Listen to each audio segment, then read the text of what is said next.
सबसे पहले हमें ये महसूस करना चाहिए कि ईमान किसे कहते हैं, ईमान की डेफिनेशन क्या है, ईमान का परिचय क्या है। अगर हमें पता चल जाए कि ईमान किसे कहते हैं, जाहिर सी बात है ईमान को तहफ़्फ़ुज़ हम उसी वक्त जो है वो फराहम कर सकेंगे, हम उसी वक्त ईमान की हिफाजत कर सकेंगे जब हमें ईमान पता होगा ईमान कहते किसे हैं। लेकिन एक सच्ची बात, आप बुरा नहीं माने तो ये कही जा सकती है, आज मेरी कौम को पता ही नहीं है कि ईमान किसे कहते हैं। हमें ईमान भी नहीं पता। जिस कौम को ईमान नहीं पता वो कौम अपने ईमान की हिफाजत कैसे करेगी। कितना बड़ा अलमिया है कि अल्लाह के बारे में क्या अकीदा रखना चाहिए, हमारी नई नस्ल को नहीं पता है। रसूलुल्लाह के बारे में अकायद क्या होना चाहिए, हमारी नई नस्ल को नहीं पता है। आखिरत के बारे में क्या अकीदा होना चाहिए, हमारी नस्ल को नहीं पता है। अगर ईमानियात के बाब में ईमान किसे कहते हैं अगर दो जुमलों में बयान किया जाए तो मैं इतना कह सकता हूं, अल्लाह के रसूल सल्लल्लाहु अलैहि वसल्लम अल्लाह की तरफ से जो कुछ लेकर के आए उसको दिल से मानना और जबान से उसका ऐलान करना, इसका नाम ईमान है। दिल से मानना और जबान से ऐलान करना, इकरार करना, इसका नाम ईमान है। हुजूर जो कुछ लेकर के आए, अपनी अक्ल का घोड़ा नहीं दौड़ाना, हुजूर जो कुछ लेकर आए हमें मानना है। और याद रखना ईमान की ताकत क्या है, ईमान की कुव्वत क्या है। बड़ी बड़ी ताकतें, हथियार की ताकतें जिसके सामने सजदा रेज है उसे ईमान कहते हैं। ईमान कितना पावरफुल है, ईमान कितना अजीम है, ये ईमान ही है। जब ईमान किसी कौम को नसीब हो जाता है तो अरब के बोरिया नशीन कैसरो किसरा के ताजदार बन जाते हैं। ईमान जब नसीब हो जाता है, ईमान जब किसी को नसीब हो जाता है तो अल्लाह अकबर, वो लोग जो नमक और काफूर में फर्क नहीं कर पाते थे वो आसमाने हिदायत के तारे बन जाते हैं। ईमान जब किसी कौम को नसीब हो जाता है तो बहरे जुल्मात में वो घोड़े दौड़ाते हैं तो घोड़ों की टापे भी अल्लाह अकबर पानी से भीगती नजर नहीं आती। इसीलिए तो इकबाल ने कहा था कि अज़ाने कभी यूरोप के कलीसियाओं में और अफ्रीका के तपते हुए सहराओं में दश्त तो दश्त है, दरिया भी न छोड़े हमने, बहरे जुल्मात में दौड़ा दिए घोड़े हमने। ईमान क्या है? अल्लाह अकबर। ईमान इतनी अजीम ताकत है कि फरिश्ते भी ईमान वालों को रश्क की निगाह से देखते हैं। ईमान इतनी अजीम कुव्वत है कि अल्लाह अकबर, दीवान गाने इश्क़े मोहम्मद को देखकर घबरा गई है गर्दिशे दौरा, कभी कभी गर्दन में हाथ डाले हैं माहो नुजुम ने, गुजरा इन हदों से मुसलमान कभी कभी ईमान कामिल नसीब हो जाता है तो फरिश्ते बाज नीचे रह जाते हैं, मोमिने कामिल का मर्तबा उससे बुलंद हो जाता है। अल्लाह अकबर। अरे ये ईमान ही है। जब मोमिन अपनी कब्र में जाता है तो नकीरैन उसकी ताजीम करते नजर आते हैं। ईमान वाले की ताजीम सिर्फ जमीन के ऊपर नहीं होती बल्कि जमीन के अंदर भी होती है। नकीरैन जिसकी ताजीम करे उसको मोमिने कामिल कहते हैं, मेरे इमाम कहते हैं। नकीरैन करते हैं ताजीम मेरी, नकीरैन करते हैं ताजीम मेरी, फिदा हो के तुझ पे ये इज्जत मिली है। याद रखना ईमान वो कुव्वत है, ईमान वालों से कभी कोई जीत नहीं सका, ईमान वाले कभी हारे नहीं। कुरान कहता है वअंतुमुल आलौना इन कुंतुम मोमिनीन, तुम ही सरबुलंद हो, तुम ही कामयाब हो अगर तुम मोमिन हो। ईमान को समझा क्या है, ईमान की शान को समझा क्या है। इसीलिए इंसान अपने हुस्न से नावाकिफ है, इंसान अपने हुस्न से नावाकिफ है। दूसरे आपके हुस्न को देखकर अंदाजा लगा रहे हैं कि आप कितने हसीन हैं। हज़रत बेदम शबारसी ने कहा था अपनी हस्ती का गर हुस्न नुमाया हो जाए, आदमी अपने अनवार पे शैदा हो जाए। हमारा ईमान का जो हुस्न है दूसरे समझ रहे, मुनकिरीन इस्लाम समझ रहे कि ईमान की ताकत क्या है। इसीलिए वो हमसे हमारी रोजी नहीं छीनना चाहते। मुनकिरीन इस्लाम हमसे हमारे घर नहीं छीनना चाहते। मुनकिरीन इस्लाम हमारी नस्लों से एजुकेशन की डिग्रियां नहीं छीनना चाहते। मुनकिरीन इस्लाम अगर हमसे कुछ छीनना चाहते हैं, हमारा ईमान छीनना चाहते हैं। हमारा अकीदा छीनना चाहते हैं। ईमान कितनी कीमती शय है। आपको बताऊं, 1000 मुनकिरीन इस्लाम आए थे और 313 ईमान वाले आए थे। 1000 मुनकिरीन इस्लाम ताकत लेकर आए, कुव्वत लेकर आए, तलवार लेकर आए, पेट भरे हुए आए, नाचने वालियों को साथ लेकर आए, गाने वालियों को साथ लेकर आए और अपने मनसब, मर्तबे और मकाम को साथ लेकर आए। वो कोई छोटे मोटे लोग नहीं थे जो मुनकिरीन इस्लाम थे, मक्के की तरफ से आए थे। लेकिन 313 ईमान वालों ने क्या किया पता है? 313 ईमान वालों ने उन 1000 लोगों को धूल चटा दिया। और आपको क्या पता ईमान की ताकत क्या है?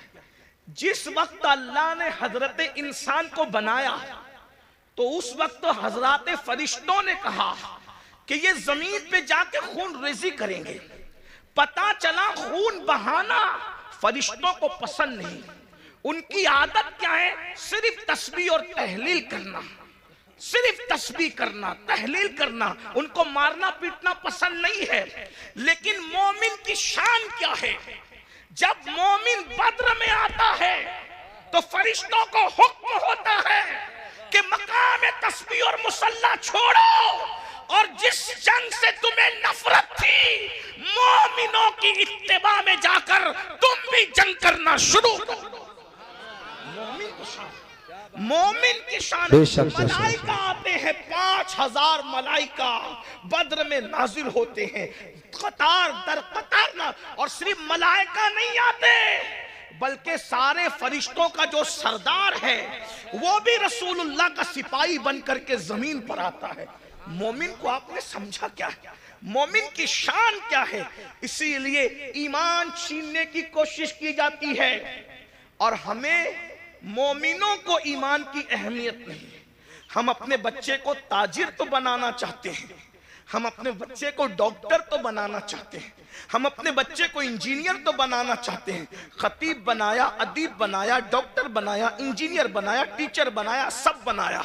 क्या अपने बच्चों को मोमिन भी बनाया? डॉक्टर बनाने का इनकार नहीं है, डॉक्टर बनाओ भाइयों। ये डॉक्टर बनने का शौक लोगों में अभी है। नारे तकबीर, नारे रिसालत, मसलके आला हजरत उस्ताजुल उलमा हुजूर मुफ्ती मोहम्मद इस्माइल साहिब क़िबला, उस्ताजुल उलमा हुजूर मुफ्ती। आप बैठे, बिल्कुल बैठे रहे। आप उलमा इस्तकबाल करेंगे, आप बिल्कुल बैठे रहे। माशाल्लाह बहुत अच्छा मजमा है। नारे तकबीर, नारे रिसालत, मसलके आला हजरत। इतनी तबीयत अलील हजरत की इस उम्र में भी देखिए माशाल्लाह हजरत तशरीफ ला चुके हैं। उस्ताजुल उलमा ज़ीनत मसनद इफ्ता हजरतुल अल्लामा हजरत अल्लामा हुजूर मुफ्ती मोहम्मद इस्माइल साहिब क़िबला तशरीफ ला चुके हैं। हजरत को आगे ले लें ताकि सारे लोग हजरत के नूरानी चेहरे की ज़ियारत करें। नारा लगाए मोहब्बत से, उम्र देखे हजरत की, सब जानते हैं, पूरा इलाका जानता है। नारे तकबीर, पीछे वाले भी जरा आवाज बुलंद आवाज से नारा लगाए।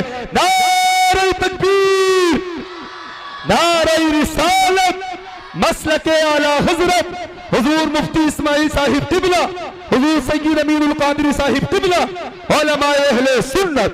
सुभान अल्लाह। माशाअल्लाह।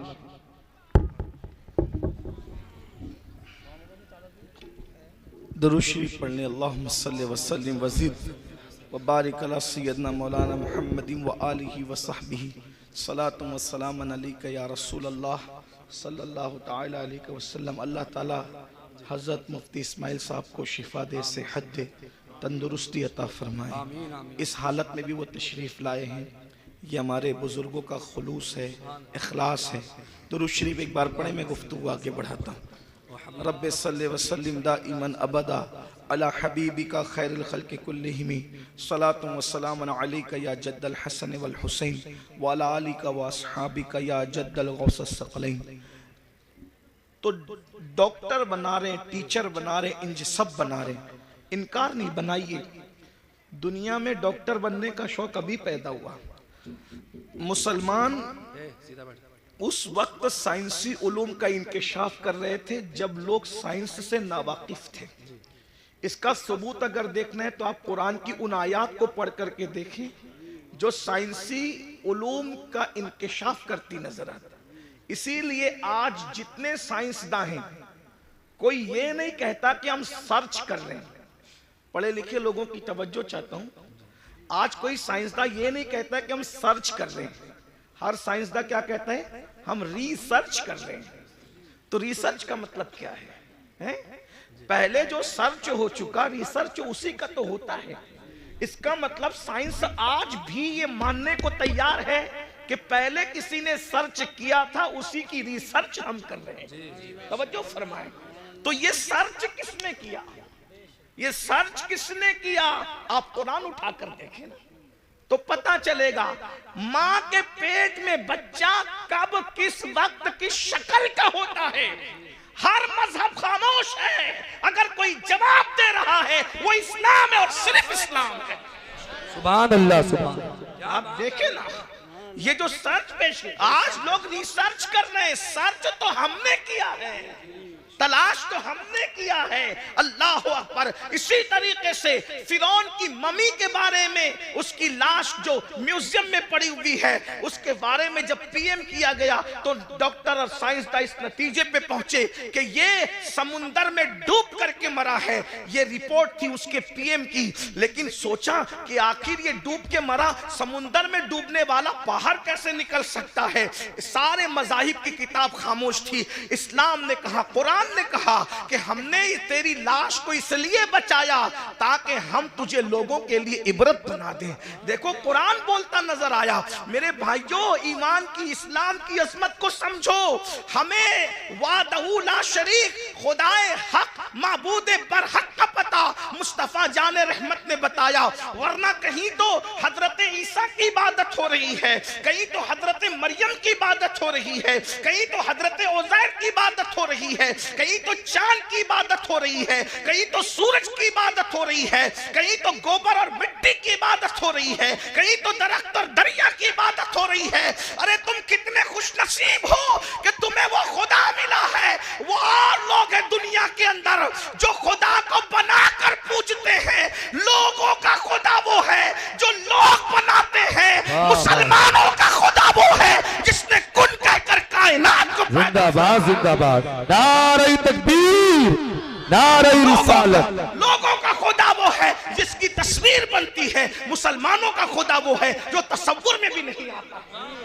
औरों का खुदा तस्वीर में आता है, हमारा खुदा तसव्वुर में भी नहीं आता। हमारा खुदा इतना बुलंद है, अरे जो तसव्वुर में नहीं आता वो हमारा खुदा है। अल्लाह अकबर। और फिर लोग अजमत का अंदाजा क्या लगाएं जब मुहम्मदुर रसूलुल्लाह उसके बनाए हुए बंदे की अजमत की हकीकत को लोग न जान सके। जब उसका बंदा इतना बेमिसाल है तो वो खुदा कितना बेमिसाल। बात है, जिंदाबाद, जिंदाबाद। ईमान की अहमियत को समझो। कौन सा मजहब हमें नसीब हुआ है, इसीलिए आज हम ईमान की, मुसलमान ईमान की अहमियत नहीं समझ पा रहा है। मुनकिरीन इस्लाम अहमियत समझ गए, इसीलिए वो ईमान छीनना, वो जानते हैं जब तक इनके पास ईमान रहेगा इनको ज़ेर नहीं किया जा सकता, इनको तबाह नहीं किया जा सकता, इनको बर्बाद नहीं किया जा सकता। छीन लो इनसे ईमान, चलेगा। इनके पास टोपियां रहे चलेगा, इनके पास मदरसे रहे चलेगा, इनके पास स्कूल रहे चलेगा, इनके पास जो वो सर्टिफिकेट रहे चलेगा, इनके पास ईमान नहीं रहना चाहिए। इसलिए ईमान छीनने के लिए मंसूबे बन रहे हैं, अलग अलग मंसूबे, दाखिली मंसूबे, खारजी मंसूबे। बहुत खतरनाक चैलेंजेस का हमें सामना है। और आप आज हमें बच्चा डॉक्टर बने, इंजीनियर बने, ताजिर बने, उसका मुस्तकबिल सुधर जाए, सबको फिक्र है। अगर फिक्र नहीं है, ईमान की फिक्र नहीं है। नबियों की फिक्र क्या थी? अच्छा, कुछ तो इतने देर होशियार है, कहते हैं मौलाना हमारे बच्चे थोड़ी बिगड़ेंगे। और तू कौन सा दीन पर है जो तेरे बच्चे दीन पर कायम रहेंगे? किस बिगड़ने की, सुधरने की बात करते हो? जिस कौम को कलेमा पढ़ना नहीं आता है।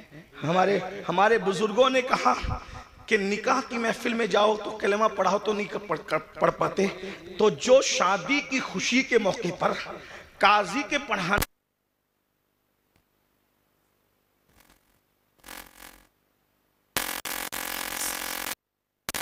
आप किस ईमान और अकीदे की बात करते हैं? भाइयों, मेरी कौम को कलेमा नहीं आता है।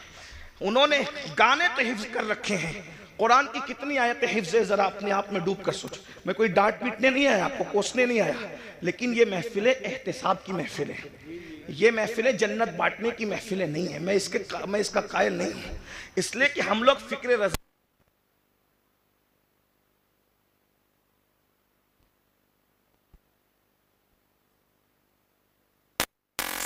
बगावत से ना वाकिफ हो, तुम इसको क्या जन्नत बांट रहे हो, बेवकूफ बनाते हो हैं? अल्लाह को हमें मुंह नहीं दिखाना है, खुदा को क्या मुंह दिखाओगे हैं? बताओ तो सही। जब वो सुन लेंगे कि मुफ्ती इस्माइल साहब के चेहरे को देख के जन्नत मिलती है, अमीनुल कादरी के चेहरे को देख के जन्नत मिलती है, मुफ्ती जलील साहब के चेहरे को देख के जन्नत मिलती है, बेवकूफ है फिर वो फजर में उठेंगे? बेवकूफ है वो फजर में उठेंगे? नहीं मेरे भाई, हमें अपनी कौम पे इतना जुल्म नहीं करना चाहिए। जो कौम कलमा याद ना रखे वो कौम कैसे जन्नत में जाएगी? कुछ लोग हमसे लड़ते हैं कि तू लोगों को मायूस करता। मैंने कहा मैं मायूस नहीं करता। हम कैसे मायूस कर सकते हैं? हमारे यहाँ तो ईमान की डेफिनेशन ही है, अल ईमान व बैनल खौफ व रजा। ईमान खौफ और उम्मीद की दरमियानी कैफियत का नाम है। हम कौम को मायूस क्यों करेंगे? लेकिन जो कौम इतनी बेबाक हो चुकी हो कि बड़ी माजरत के साथ, यहाँ के हालात ऐसे नहीं होंगे लेकिन हम पूरा हिंदुस्तान घूमते हैं और बड़ी बात नहीं करते, दुनिया में भी जाते हैं हिंदुस्तान के अलावा। लोग इतने गाफिल हो गए अपने दीन से कि जिनकी निगाहें पाप से उसकी सगी साली महफूज नहीं है, उस कौम को हम चेहरे दिखा के क्या जन्नत बांटेंगे? जिस कौम की निगाह से उसकी चचाजाद बहन महफूज नहीं है, हम उस कौम को क्या जन्नत की बशारतें देंगे? मेरे भाइयों, हालात इतने दर्दनाक हैं। अब हालात तो ये है कि माज़अल्लाह बेटियां जवान हो जाए तो बाज जगह वो बाप की निगाह से महफूज नहीं है। इतनी गफलत का हाल है, खशियत इतनी उठ चुकी है, खशियत रब्बानी उठ चुकी है। मैं जानता हूं हम ग्राउंड रियलिटी के लोग हैं, हम ग्राउंड जमीनी हकायक वाले लोग हैं। हम लोग जानते हैं हालात के तकाजे को। लोग हमारे पास आकर के बातें करते हैं। बाज बच्चियां तलाक पा करके घर आई है तो बाप ने पाप की नजर डाली है, बाज जो है वो बहुएं जवान ससुर की निगाह से महफूज न रह सकी है। ये हकायक है, जमीनी हकायक ये है। मेरे भाइयों, जिस कौम खौफे खुदा इतना उठ जाए, कहां वो तकवा था, कहां वो तकवा, कहां वो तकवा कि सैयदना उमर इब्ने खत्ताब जैसी हस्ती जिन्होंने रसूलुल्लाह की ज़ियारत की है। और खौफ का आलम यह है कि चेहरे पर आंसुओं के निशान है। अल्लामा इब्नुल जौज़ी अपनी किताब में लिखते हैं कि एक मर्तबा फारूक आजम अपने घर के दरवाजे पर बैठे, फारूक आजम घर के दरवाजे पे बैठे हैं और चेहरा गली की तरफ किया हुआ है। जरा गौर से सुनना, चेहरा गली की तरफ किया हुआ है और दरवाजे पे बैठे हैं। एक सहाबी आते हैं, चले जाते हैं सलाम करके, कुछ देर के बाद आते हैं तो फारूक आजम उसी तरह दरवाजे पे बैठे हुए हैं। वो लोग भी क्या लोग थे, ये नहीं देखा कि फारूक आजम है, ये नहीं देखा उमर इब्ने खत्ताब है, ये नहीं देखा कि रसूलुल्लाह के सहाबी हैं। जब देखा कि दरवाजे की तरफ रुक करके बैठे हैं, वहां किसी की रियायत नहीं थी, क्योंकि वो लोग सबसे पहले शरीयत के मुरीद थे, बाद में किसी के मुरीद थे। वो लोग सबसे पहले शरीयत के मोतक़िद थे, बाद में किसी और के मोतक़िद थे। फारूक आजम को दरवाजे पे बैठा देखकर एक आम सहाबी टोकते हैं, उमर अब तुम भी दरवाजे पे बैठोगे रास्ते की तरफ मुंह करके? आप दरवाजे पर क्यों बैठे रास्ते की तरफ मुंह करके? हम तो किसी को रोक भी नहीं सकते, टोक भी नहीं सकते, इसलिए कि हमें माज़अल्लाह सुम्मा माज़अल्लाह, अल्लाह की रजा से ज्यादा किसी और की रजा प्यारी हो गई है कि उस कौम की तबाही से उस कौम को अब कोई नहीं बचा सकता। जो खालिक को तो नाराज कर सकती है मगर मखलूक को नाराज नहीं कर सकती। मेरे भाई, हाँ, अगर किसी गरीब के हाथ में सोने की अंगूठी हम देखते हैं, उसको उतरवा लेते हैं, क्या किसी काउंसलर के हाथ से भी हम अंगूठी उतरवाने की हिम्मत रखते हैं? क्या किसी मालदार के हाथ से भी हम कड़ा उतरवाने की हिम्मत रखते हैं? सारा कानून तो हमने मुंह देख करके बनाया है। बहुत माजरत के साथ, इस्लाम सिर्फ इस्लाम है, इस्लाम सिर्फ इस्लाम है, इस्लाम हकीकत है। गरीब अमीर छोटा बड़ा सबके लिए शरीयत का कानून एक है। अल्लाह अकबर। जरा गौर तो कीजिए, फारूक आजम जैसी हस्ती को टोकने वाला टोकता है, आप दरवाजे पे बैठेंगे रोड की तरफ, रास्ते की तरफ मुंह करके? फारूक आजम ने कहा अल्लाह तेरा भला करे। नाराज नहीं हुए फारूक आजम? यहां टोकने पे लोग नाराज होते हैं, फारूक आजम नाराज नहीं हुए। अल्लाह तेरा भला करे, तूने मुझे टोका, लेकिन पूछ तो सही कि मैं दरवाजे पे क्यों बैठा हूं? दरवाजे बैठने की वजह क्या है? कहा क्या वजह है?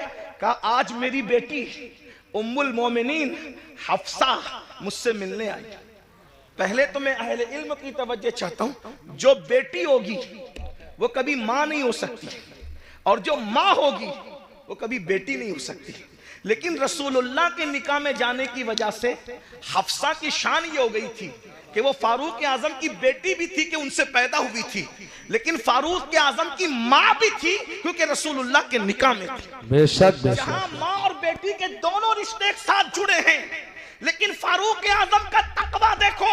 फारूक आजम कहते हैं आज मेरी बेटी हफ्सा मुझसे मुलाकात के लिए आई है और मेरी बीवी अपने मैके चली गई है, तो मैं अपनी जवान बेटी के साथ अपने कमरे में अकेला रहना पसंद नहीं करता, इसलिए मैं दरवाजे की तरफ रुक करके बैठ गया हूं अपनी बीवी के इंतजार में कि वो आए तो मैं अंदर जाऊं।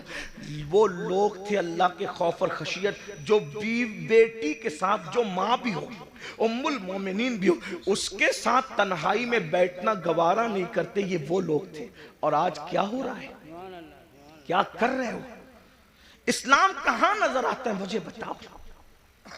वो कौम ईमान को तहफ्फुज़ कैसे दे सकती है जिसके पास ईमान की कोई अहमियत ही नहीं। आओ नबी की फिक्र देखो। कुरान ने एक नबी की मौत का जिक्र किया। पहले तो ये सुन ले कि हम अहले सुन्नत के बारे में लोग बकवास करते हैं, कहते हैं ये लोग नबी की मौत नहीं मानते। मैंने कहा झूठ है, हम अल्लाह के सिवा सबकी मौत मानते हैं। हत्ता कि हमारा अकीदा है कि मौत को भी मौत आएगी, मौत को भी मौत। हमारा अकीदा, लोग हमारे अकीदे खुद से बयान करते, कभी हमसे सुनने की कोशिश ही नहीं करते। कभी कहते हैं ये सुन्नी नबी को बशर नहीं मानते। हमने कहा जो नबी को बशर न माने हम उसको काफिर समझते हैं। नबी बशर होता है, लेकिन तुम्हारे मानने में हमारे मानने में फर्क ये है, नबी बशर जरूर होता है लेकिन वो हमारी तरह बशर नहीं होता। वो खैरुल बशर होता है, वो सैयदुल बशर होता है, वो रश्के बशर होता है, वो अफजलुल बशर होता है। हाँ, बल्कि लिबासे बशर में नबी को भेजकर कुदरत ने बशरियत को मिराज अता फरमा दी है। बेदम शवासी ने कहा था अब आदमी कुछ और हमारी नजर में है, अब आदमी कुछ और हमारी नजर में है, जब से सुना है यार लिबासे बशर में है, जब से सुना है यार लिबासे बशर में है। तो नबी को मौत आती है और नबी को मौत आई। तवज्जो करना, मैं बहुत बेबाकी के साथ इसलिए बोल रहा हूं कि मेरी पुश्त पर कई मुफ्तियाने किराम बैठे हैं, कहीं पर उलमा के असातिज़ा यहां मौजूद हैं, आप भी गौर से सुनिए। नबी को मौत आई लेकिन नबी मर के मिट्टी में नहीं मिले।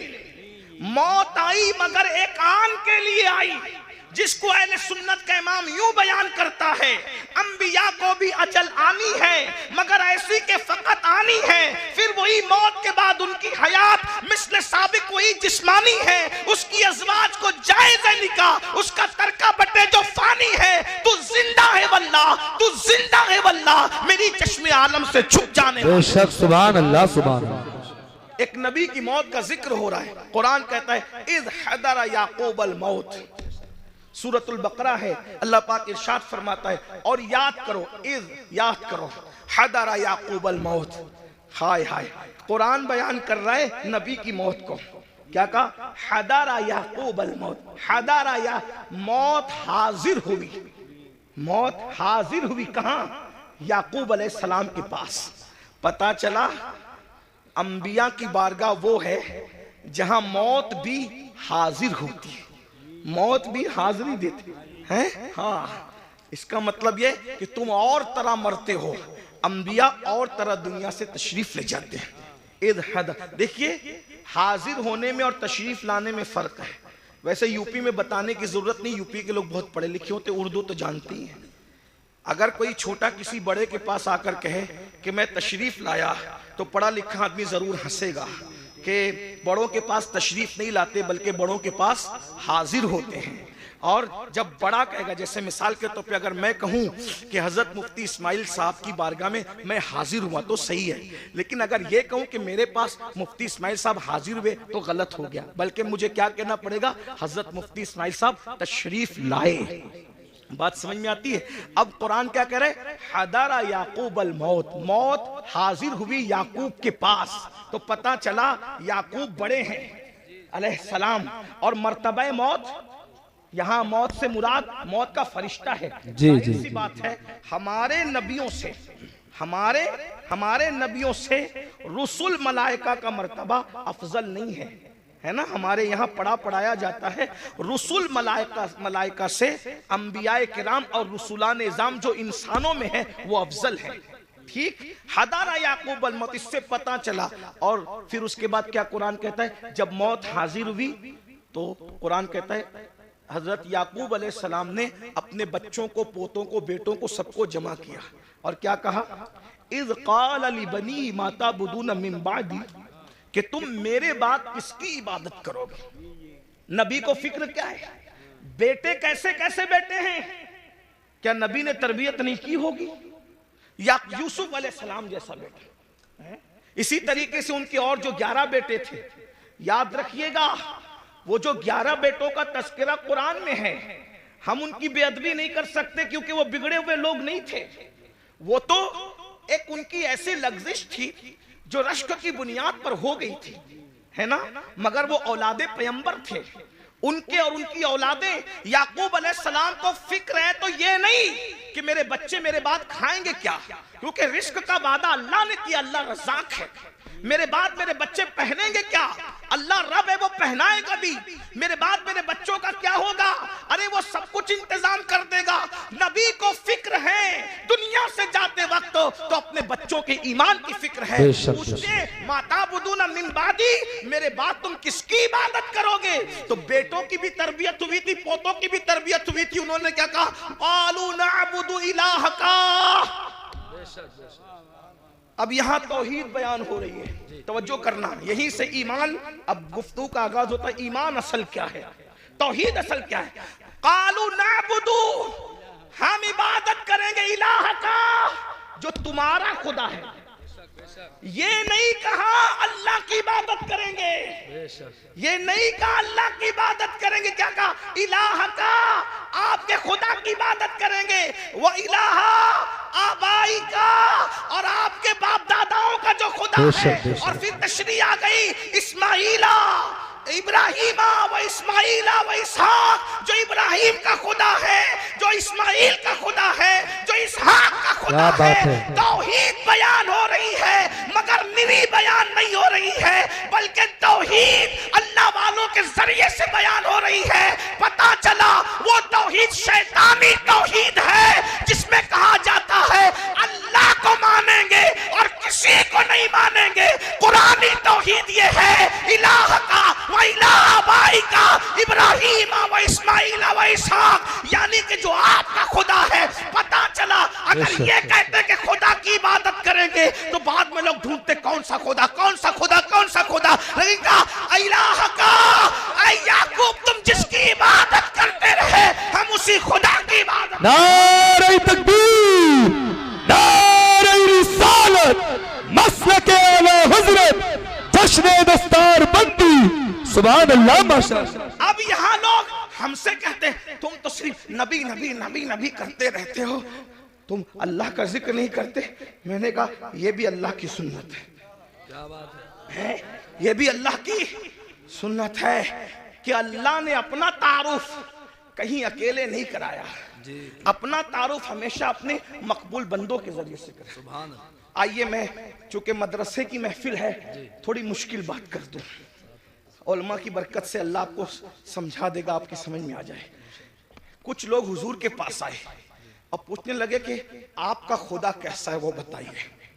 खुदा को देखने की तमन्ना थी, आपका खुदा कैसा है वो बताइए।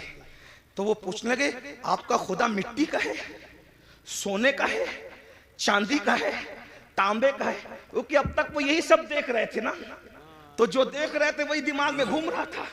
आपका खुदा कैसा है ए मोहम्मद सल्लल्लाहु, हम इस तरह हुजूर का नाम नहीं लेते, लेकिन उन्होंने कहा तो मैं नकल कर रहा हूं। क्या कहा, ए मुसलमानों के पैगंबर, आपका खुदा मिट्टी का है, तांबे का है, पीतल का है, कैसा है आपका खुदा। तो अल्लाह ने एक सूरत पूरे कुरान में अपने लिए खास कर दी। देखो अहले सुन्नत लोग कहते हैं इनको तो नबी के सिवा कुछ नजर नहीं आता, ये शिर्क करते हैं। हमने कहा पागल हुए हो, तुम भी अंग्रेजों की पैदावार में से पैदावार हो, कुरान समझते नहीं।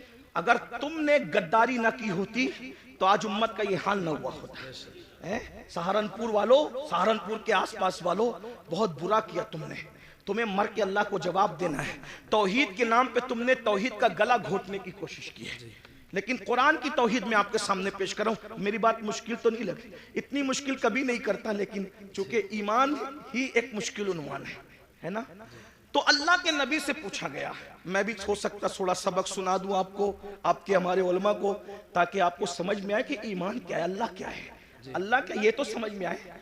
तो अल्लाह से, अल्लाह के रसूल से पूछा, हुजूर से पूछा कि आपका अल्लाह कैसा है, मिट्टी का है, सोने का है, तांबे का है, पीतल का कैसा है। तो अल्लाह ने एक सूरत पूरी सिर्फ अपने लिए कर ली। 114 सूरतों में एक सूरत अल्लाह के लिए, हर सूरत में सबका बयान है। सूरह फातिहा इतने मजामीन है कि जिंदगी खत्म हो जाए मजामीन खत्म ना हो, यही कुरान का मौजज़ा है। तौरात के सारे मजामीन, इंजील के सारे मजामीन, ज़बूर के सारे मजामीन, साहिफ़ इब्राहीम और तमाम अंबिया के सहीफ़ों के सारे मजामीन कुरान में, और कुरान पूरा सिमट कर सूरह फातिहा में आ जाता है, और सूरह फातिहा पूरी सिमट कर बिस्मिल्लाह में आ जाती है, और बिस्मिल्लाह पूरी सिमट कर बा में आ जाती है, और बा पूरी सिमट कर बा के नुक्ते पॉइंट में आ जाती है। इस्लाम ने 1450 साल पहले कहा था कि नुक्ता भी बेमाना नहीं होता, इसलिए आज साइंसदान तहकीक कर रहे हैं कि नुक्ते का मतलब क्या है, नुक्ते का मतलब। और मौला अली कहते थे वो बा का नुक्ता मैं ही हूं, बा का नुक्ता नहीं, इसीलिए सूफिया अली को नातिक़े कुरान कहते हैं, मौला अली को नातिक़े कुरान कहते हैं। हाँ, बात याद रखना, लेकिन ये भी याद रखना, अली नातिक़े कुरान जरूर है, लेकिन अबू बकर सिद्दीक का मुक्तदी है। क्या बात है, वाह वाह वाह वाह, बेशक बेशक। अली नातिक़े कुरान जरूर है, लेकिन सिद्दीक अकबर का वो 2.5 साल तक कहते रहे पीछे से इमाम के, 10 साल तक कहते रहे फारूक आजम के पीछे से इमाम के, 12 साल उस्मान गनी के पीछे से इमाम के। मैं सोचता हूँ पीछे खड़े रहने वाला नातिक़े कुरान है, तो मर्तबा सिद्दीक अकबर का क्या, मर्तबा फारूक आजम का क्या होगा, मर्तबा उस्मान गनी का क्या होगा। इसी को मेरे इमाम कहते हैं, तेरे चारों हमदम है, एक जान एक दिल, अबू बकर फारूक उस्मान अली है। सिद्क़ अदलो करम हिम्मत में 400 शोरे हैं इन चारों के। ईमान के बड़े तकाजे हैं। तो बहरहाल 114 सूरतें हैं, 114 सूरतों में हर सूरत में किसी में जन्नत का जिक्र है तो जहन्नम का भी। एक बात अर्ज करूं, आप बहुत अच्छे से सुन रहे तो हिम्मत कर रहा हूं, कुरान की यही शान है। अभी हिफ्ज की गालिबन दस्तार होगी है, साथ हाफिज बने। एक बात आपके सामने रखो, जिस किताब में साइंस बयान होता है उसमें अलजेब्रा नहीं बयान होता, और जो अलजेब्रा की किताब होती है उसके अंदर ज्योग्राफी बयान नहीं होता। जो ज्योग्राफी की किताब होती है उसके अंदर जो है वो मजहब बयान नहीं होता, और जिसमें मजहब बयान होता है उसके अंदर साइंस बयान नहीं होता, है ना। ऐसे ही अगर आप मजहब की किताब में ज्योग्राफी बयान करें तो मजमून बदलने से सारी गड़बड़ हो जाए। जैसे शायर लोग अभी नात पढ़ रहे थे, कलाम पढ़ते, अगर ये नात पढ़ते पढ़ते लका बदरुन फिल वजहिल अजमल खतहाले माजुल्फ अब्र अजल तुरे चंदन चंद्रो पुरो कुंडल रहमत की भरन बरसा जाना, ये शेर पढ़ते और साथ में गालिब का ये जोड़ देते कि कल 14वीं की रात थी शब्बर रहा चर्चा तेरा, कुछ ने कहा कि चांद है, कुछ ने कहा चेहरा तेरा, हम भी वहां मौजूद थे, हमसे भी सब पूछा किए, हम चुप रहे, हम हंस दिए, मंजूर था पर्दा तेरा। कुछ लोग चप्पल उठा लेते, कम बखत, कम से कम नात का तकद्दुस तो देख, कहाँ वो चेहरे बद्दुहा और कहाँ गालिब के महबूब का चेहरा, थोड़ी शर्म तो कर। मजमून बदला, गड़बड़ हुई कि नहीं? ऐसा लगा जैसे मखमल की चादर में टाट का पेवन लग गया। ऐसे ही है ना, बोलो भाई ऐसे है कि नहीं है? एक उन्वान, जैसे अभी मैं उन्वान बयान कर रहा हूं ईमान पर, और ईमान बोलते बोलते अचानक मैं लतीफा बोलने लगूं तो कहेंगे किस मस्खरे को लाके बिठाया है, उलमा का भी ख्याल नहीं किया। अरे 5000 लोग थे, 1 घंटा बर्बाद नहीं किया, बल्कि 5000 लोगों का 1-1 घंटा बर्बाद किया, तो मुसलमानों के 5 घंटे अमीरुल कादिर ने बर्बाद कर दिया। क्यों लाए थे इसको? है कि नहीं भाई ये बात? तो उन्वान बदलता है तो मखमल में टाट का पेवन लगता है। इल्मी दयानत के खिलाफ है उन्वान का बदल देना, और उन्वान बदलता है तो बोझल हो जाता है इंसान। मौत के मौके पर शादी की बात करना मजा नहीं आता, शादी में मौत का जिक्र करना मजा नहीं आता, रोने की महफिल में हंसाना, हंसने की महफिल में रुलाना अच्छा नहीं लगता, बेवक्त की शहनाई अच्छी नहीं लगती, मगर